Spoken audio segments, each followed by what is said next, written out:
Hai, selamat pagi. Bagaimana kabar kalian? Assalamualaikum warahmatullahi wabarakatuh. Selamat pagi everybody, somebody. Kalian yang di sana, kalian yang di rumah, kalian yang sedang belajar di rumah, yang sedang makan, jangan lupa mandi, jaga kesehatan. Jika sakit, jangan pergi-pergi, minum obat. Selamat pagi, bertemu lagi dengan Pak Bayu dan Pak Widi. Kita akan menyambung pertemuan kita yang minggu lalu. Kita akan masuk ke materi bab 1, yaitu mendeskripsikan. Dan di dalam mendeskripsikan sendiri ada banyak sekali submateri-submateri yang akan dibahas. Oke, kali ini Pak Bayu ingin menerangkan tentang pertama ya, A. Menentukan ciri dan isi tujuan teks deskripsi, dan B. Menentukan isi teks deskripsi. Akan tetapi untuk yang B mungkin minggu depan, karena untuk yang A saja masih sangat banyak nanti ya. Kalian bisa mencatat ini dulu, yang slide Pak Bayu dan Pak Widi bagikan. Kalian juga bisa menonton video ini dulu kemudian mencatat. Yang penting jangan lupa mencatat. Jika ada tugas nanti di akhir slide kalian kerjakan ya. Mudah kok, tugasnya sedikit tapi kayaknya catatannya ya lumayan banyak sih. Jangan lupa mencatat. Ini karena ini sudah ringkasan, jadi tolong dicatat semua ya. Untuk catatannya mungkin beberapa minggu pertemuan daring akan dikumpulkan, bisa difoto atau dibawa ke sekolah. Itu bisa tergantung pengumuman yang Pak Bayu dan Pak Widi berikan. Yang penting kalian sudah punya catatan dulu agar Pak Bayu dan Pak Widi bisa menilai kalian. Oh ya, untuk Pak Bayu yang mengajar di kelas EFG ya, dan Pak Widi mengajar di kelas ABCD. Dibagi 2 guru, kalau 1 guru saja mungkin terlalu banyak. Oke, kita masuk ke materi A. Menentukan ciri, isi, dan tujuan teks deskripsi. Menentukan ciri, isi, dan tujuan teks deskripsi, yaitu mengandung kalimat-kalimat yang seolah-olah kita dapat merasakan, mendengar, membayangkan peristiwa yang diceritakan. Deskripsi itu gambaran atau lukisan tentang suatu peristiwa. Ciri-ciri yang sangat jelas di teks deskripsi itu tentunya sangat mudah membedakan teks ini dengan teks yang lainnya. Jadi saat kita membaca teks deskripsi itu seumpama mendeskripsikan tentang SMP 1 Candiroto. Saat kita membaca teksnya, seakan-akan kita itu bisa melihat SMP Candiroto itu seperti apa, bisa mengetahui setiap lokasi karena itu akan diberitahukan secara rinci. Kita akan lanjut saja dulu. Kalau ini kalian langsung memahami ini mungkin akan membingungkan. Coba kita. Ini ciri-cirinya ya. Menggambarkan sesuatu. Jadi itu menggambarkan sesuatu, itu gambarannya itu bagaimana. Kalau kita mendeskripsikan sebuah pohon cemara, itu gambaran sesuatunya tuh pohon cemara hijau. Ada batangnya. Kemudian atasnya runcing, ke bawah melebar, itu ya pohon cemara ya. Jadi walaupun kita tidak melihat secara langsung, tapi kita dapat membayangkan bagaimana pohon cemara itu. Atasnya runcing, bawahnya melebar, ada batangnya, daunnya berwarna hijau, gitu ya. Kemudian 2 paragraf digambarkan dijelaskan sangat jelas dan rinci serta melibatkan kesan indera. Jadi kesannya itu kita melihat, merasakan, ataupun kalau ada yang bau parfumnya wangi, wanginya semerbak bunga mawar, jadi kita bisa seperti itu bau wanginya, itu kan. Yang ketiga, ketika pembaca membaca teks seolah-olah merasakan langsung apa yang sedang dibahas. Sama seperti merasakan langsung. Mendeskripsikan seekor kelinci contohnya ya. Seekor kelinci itu kecil, putih, hidungnya, telinganya panjang, hidungnya pesek ya. Kakinya pendek, bisa melompat-lompat. Nah, kita bisa membayangkan berbulu. Nah, berbulunya bukan bulu ayam ya, beda. Bulunya seperti bulu kucing gitu. Kalau kita membayangkan kelinci berbulu seperti ayam, kita dapat membayangkan kelincinya seperti itu.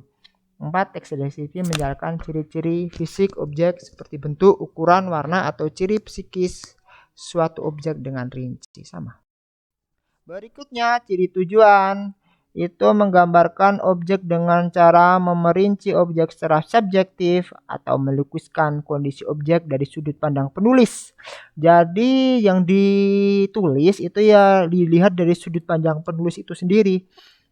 Penulisnya itu menggambarkannya seperti apa sehingga para pembaca bisa menangkap apa yang diceritakan oleh seorang penulis. Itu berikutnya itu ada itu ya. Ciri objek yang dideskripsikan dibacakan pada teks deskripsi bersifat khusus, yaitu objek tertentu yang kemungkinan berbeda dengan objek yang lain. Itu objek yang dideskripsikan bersifat pendapat personal. Ciri tergambar pada judul objek berisi konteks tertentu. Contoh di situ ada si Bagas kucingku, ibuku kebanggaanku, yang dibicarakan khusus kucing bernama Bagas, bukan kucing lainnya. Mungkin kucing Bagas itu agak pendek, gemuk ya, hidungnya pesek, kupingnya pendek ya.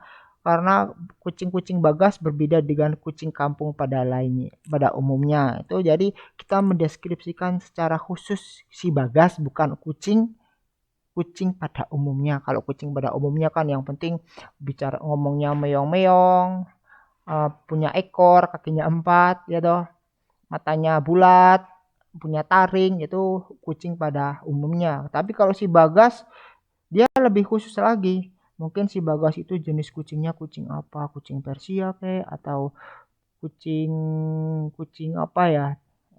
Apa sajalah. Berikutnya ciri isi. Teks deskripsi terperinci menjadi perincian bagian-bagian objek. Isi teks deskripsi menggambarkan secara konkret contoh wisata yang indah, dikonkretkan indahnya seperti apa.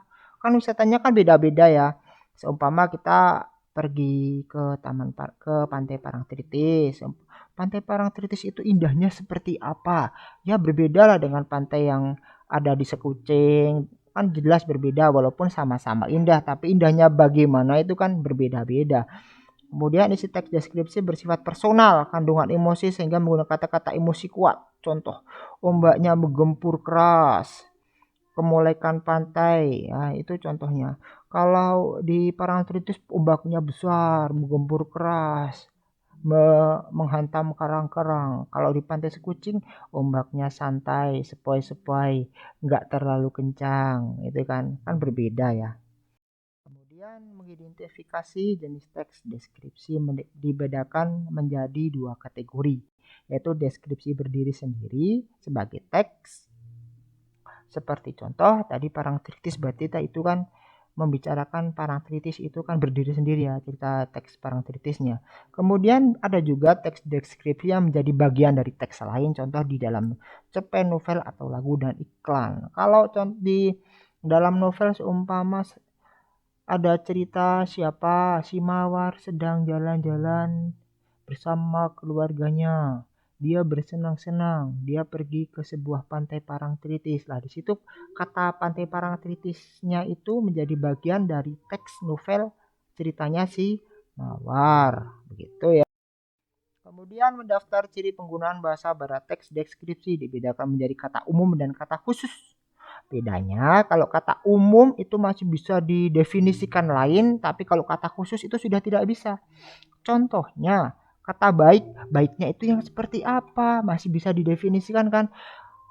Seumpama Rio anak yang baik, baiknya itu bagaimana? Dia itu baiknya rajin, suka menolong orang lain, atau baiknya itu suka memberi contekan kepada temannya, atau baiknya itu dia sering memberi uang kepada orang-orang tidak mampu, kan berbeda-beda ya.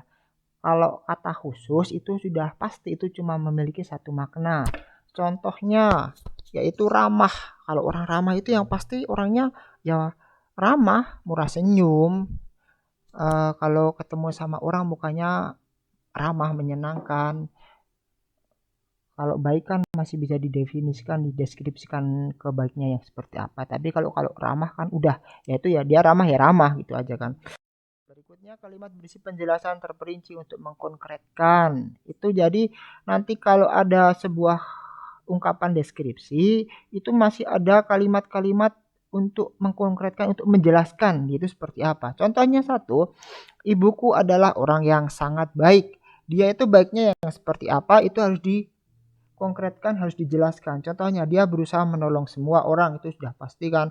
Berarti baiknya dia suka menolong. Dia ramah, tutur katanya lembut kepada siapa saja. Berarti kan dia itu selain dia itu baik, yang suka menolong orang, dia juga ramah dan kalau bicaranya itu lembut kepada siapa saja. Berikutnya, ayahku seorang yang sabar. Sabar sudah pasti, orang sabar itu orang yang tidak mudah emosi, yang apa ya, yang legowo lah bahasa Jawanya. Wajahnya teduh dan selalu tersenyum menghadapi masalah apapun. Ini wajahnya teduh dan selalu tersenyum dalam menghadapi masalah apapun itu adalah menjelaskan kesabarannya itu.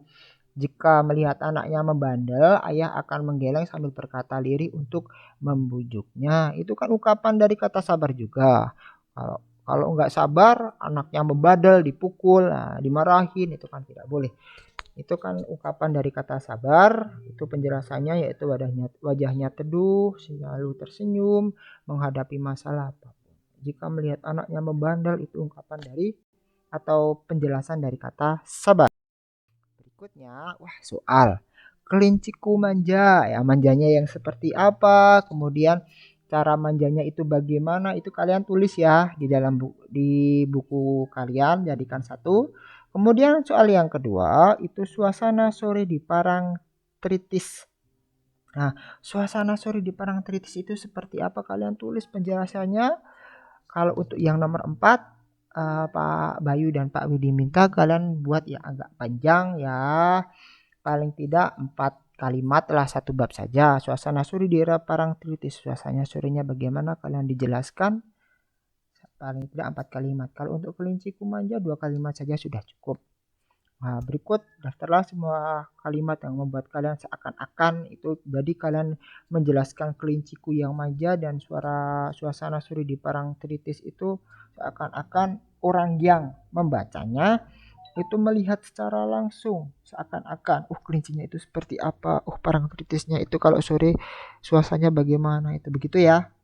Oke, sepertinya materinya ini saja dulu. Kalau ada pertanyaan bisa kalian ajukan melalui Japri, jangan di grup kelas ya. Kalau grup kelas itu terlalu banyak guru yang ngasih pelajaran, nanti tumpang tindih jadi bingung yang mau menjelaskan itu yang apa. Kalian bertanya tentang bahasa Indonesia, nanti yang menjelaskan IPA kan nggak nyambung ya toh. Begitu kalian japri saja Pak Bayu atau Pak Widi, tergantung guru kalian masing-masing. Pak, saya mau tanya tentang ini bagaimana, kalian tanya saja nggak apa-apa ya. Mau pesan suara boleh, mau telepon juga boleh. Kalau telepon atau mau video call, kalian WA dulu, Pak saya mau telepon atau video call, kira-kira bisa apa tidak, begitu. Untuk kelas Pak Bayu nanti kita buat grup, kita bisa daring video call langsung ya, video call grup seperti Zoom lah ya. Jadi beberapa anak, 8 anak saja dulu, nanti bisa bergantian siapa. Itu proyek berikutnya, akan tetapi kita masih di materi ini saja. Jangan lupa dikerjakan, jangan lupa ditulis, jangan lupa sholat bagi yang muslim, berdoa untuk yang non muslim, beribadah sesuai agama masing-masing, sayangi orang tua, hormati guru, dan jaga kesehatan. Terima kasih. Wassalamualaikum warahmatullahi wabarakatuh.